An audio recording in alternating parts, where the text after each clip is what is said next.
Պարոն Գասպարյան, մենք փաստորեն առաջին անգամ 22 տարվա մեջ տարածք ենք կողքել։ Դուք արձանագրել եք այդ փաստը, թե դեռ ոչ։ Ուրեմն ասեմ ձեզ, սա չի կարելի ասել պարտություն, քանի որ ուրեմն Ադրբեջանը իր ամբողջ հզորությունով մենք այսօր գիտենք, չէ, Ադրբեջանի սպառազինությունը հասել է իր գագաթնակետին։ Երևակայել հզարանալու տեղ չունի, սպառազինության պահով եմ ասում, գիշերը գաղտագողի, ինչպես իրան հատուկ է, չէ, հարձակվել է, կարելի ասել քնած երկրի, քնած դիրքերի վրա։ Ընդհանրեն ինչ արել, հա, մի քանի մետր, մի քանի բարձրունք կարացել է առաջ գա ու կասեցվի հարձակումը։ Նման դեպքերում ուրեմն յուրաքանչյուր բանակ, յուրաքանչյուր երկիր, եթե հարձակումը գաղտագողի, տասնյակ կիլոմետրերով առաջ է գալիս, միջև որ եթե հնարավոր է կասեցնել հարձակումը։ Իսկ մերոնք փառք մեր զինվորին, փառք մեր իրոք երեխաներին, որ կարացել են հենց տեղում խեղդել հարձակումը։ Ինչու էր քնած մեր դիրքը։ Դե քնած եսի նկատի չունեմ զինվորը քնած է։ Քնած խաղաղ երկրի, դա ի նկատի ունեմ, ոչ թե նկատի ունեմ, որ զինվորը քնած է եղել։ Սա պարտություն չի, բայց մենք տարածքները կորցրեցինք, չէ։ Տարածքներ կորցրել, գիտեք, ընդհանրապես 800 հեկտարը դա մի գյուղի ինչ-որ մի կես չափ, բայց դուք հաշվի չեք առնում, որ ազատագրված է 7 շրջան, հա, Ղարաբաղի հետ միասին։ Ու կարելի ասել մսի գնով թուրքերը, հա, իրանց կյանքի գնով, հա, կարեցան, այս որ ասում են Ադրբեջանի զոհերը, որ հայտարարում են, դա ընդհանրապես ադրբեջանցի ծառայողների մասին է, իսկ այն վարձկանների մասին չի ասվում, դրանց զոհերի մասին չի ասվում,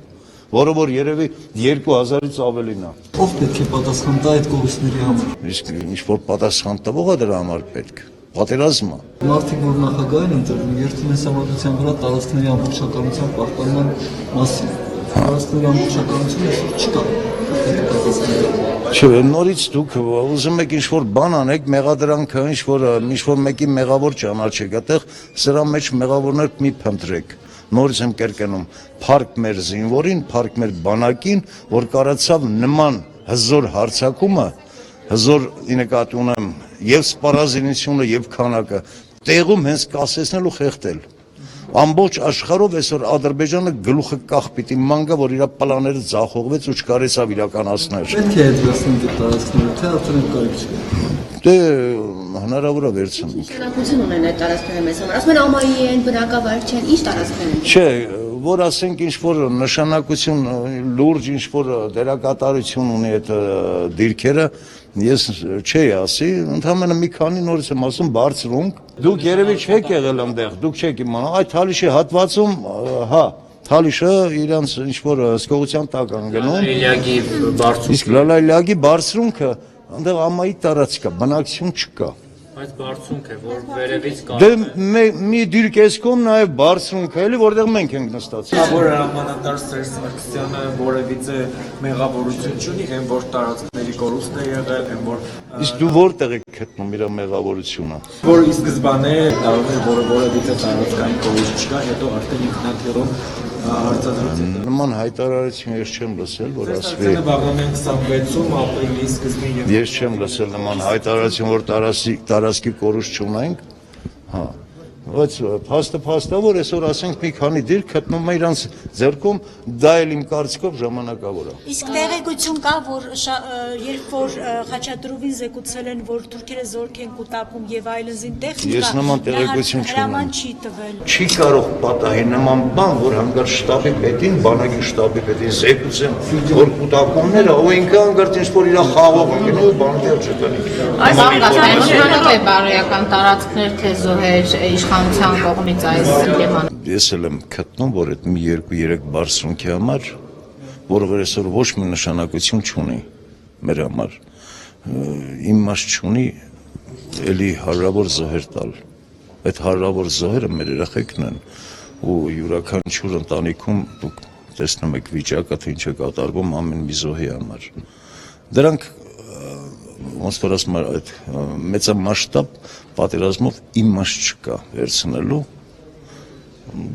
Կլինեն ժամանակ ու հնարավորություն, որ ավելի քիչ կորուստով, ավելի գեղեցիկ ձևով այդ բարձունքները հետ կվերցնեն։ Իսկ Թալիշում հիմա ինչու չեն բնակվում։ Ես ինչքան տեղեկացված եմ, Թալիշում արդեն բնակվում է ժողով։ Հետ են գնացել նորից իրանց տները։ Ամեն մի տուն, որ վնասվում է, իրանց մի քաղաք է վնասվում։ Այդ իմացեք։ Պարոն Գասպարյան, կամավորականների այնտեղ գտնվելը բավականին մեծ աղմուկ բարձրացրեց։ Ես լրիվ ուրիշ ուղղության վրա եմ եղել, ես չեմ տիրապետում այդ ինֆորմացիային, Կամավորները որքանով են օգնել, որքանով տեղում կարա։ Կամավորները շատ են օգնել, ասեն հենց այն ոգին, այն կամավորների ներկայությունը հերիք էր, որ այսինքն ամեն մի ինֆորմացիա հակառակորդը տիրապետում է, թե ինչ ուժեր են գնացել, ինչեր են անում։ Ես ընդամենը 3 օր առաջ եմ իջել դիրքերից, այնտեղ ինֆորմացիայից լրիվ կտրված, ոչ մի բանից էլ տեղեկություն չունեմ։ Մամուլ Գերբյանը կարող էր հայել իր ճանապարհը պահպանել։ Գիտեք, այդ ախեք ինձ հարցանում Մամվել Գրիգորյանը ինչ էր կարող, այդ իրան հարցրեք, թող ասի ինքը։ Պարոն Բադասյանն հայտարարություններ էր արել, որ Մամվել Գրիգորյանը պատերազմի տարին թալանով է զբաղված եղել։ Լավ, էլի նման հարցեր ինձ մի տվեք, ես Մամվելի թալանը չեմ տեսել, ոչ մի բան չեմ կարող ասել այդ մասին։ Պատերազմի երկրորդ փուլ որքանով է հնարավոր, շատերը չեն բացառում, որ շատ ավելի մշկու կարող է լինել այդ։ Գիտեք, այսօր ճիշտ է, էլի ժամանակը որ զինադադար եղավ, բայց ես էլ եմ գտնում, որ ինչ-որ ժամանակ հետո հնարավոր է նաև, քանի որ ճանաչելով հակառակորդի նենգությունը, հա, ոնց են ասում, ատամ գցեց, տեսավ չի բռնում ատամը, անպայման հանգստացնելու է, միամտացնելու է ու էլ իր ասև գործն անի։ Շրջաների ոչ մի սանտիմետր ուրեմն հետ տալու չունենք մենք, ու չենք պատրաստվում ու նման զրույցներ ես չեմ լսել, որ որից մեկը պատրաստվում է շրջան կամ ինչ-որ մի սանցի հող հետ տա։